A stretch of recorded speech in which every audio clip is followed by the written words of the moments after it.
Kasalanan lang, kung matuturing nating kasalanan, ay yung kanyang naisip na paraan para iligtas ang kanyang bansa doon sa panganib na dulot ng droga na malala na nakita niya sa kanyang panahon. Sa kanyang marami pagsasalita, sinabi niya, kailangan kong iligtas ang mga pamilya, ang mga mamamayan sa harap ng napakalaking panganib na yan. Ang kaligtasan nila, ang kanilang kapakanan, ang kanilang kinabukasan, ang katahimikan, ang kumpiyansa nila sa pamahalaan ay importante sa akin. Ito ang nalalaman kong paraan sapagkat alam ko na kapag hindi ko nasugpo ito na ang magiging daan kung paano babagsakan natin.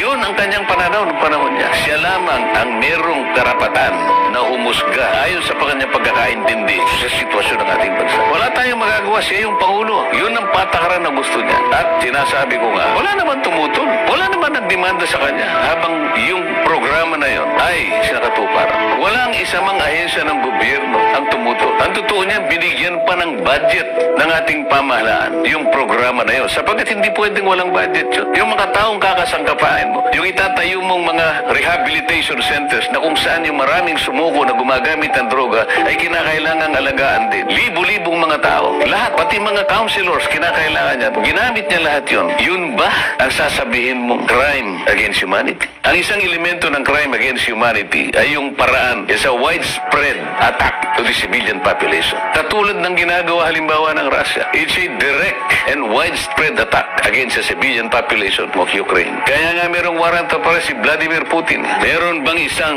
mamamayan ng Russia na sumunod sa Interpol para arrestuin si Vladimir Putin? Ganon din, direct and widespread attack sa mamamayan ang ginawa ni Benjamin Netanyahu ng Israel. Meron ba kahit isang mamamayan ng Israel ang tumugon sa panawagan ng Interpol na arrestuin si Benjamin Netanyahu, presidente ng Israel? Tayo lang ang gumawa nito. Ang Pangulong Duterte walang inisip kung hindi ang kabutihan ng kanyang bansa. Ito ang paraan niya. Prerogative ng presidente yun. Kanya-kanyang pamamaraan kung paano niya nakikita, kung paano niya isasalba sa nakaambang panganib ang kanyang bansa. Walang makakatutol dun sapagkat yun ay discretion and prerogative ng isang presidente. Pagkatapos ngayon, ni isa walang bumangon na kaso laban sa kanya. Ngayon, ipagkakanulo ng mga Pilipino at siya hahatulan, uusigin sa banyagang hukuman. Pagtatawaran tayo ng buong daigdig. Panatiliin natin ang kapayapaan. Alam kong nagsisikip ang dibdib. Kailangan nating magtulong-tulong alang-alang sa ating bansa. Let us stay together and let us utilize our collective fortitude to help our country in this emerging crisis.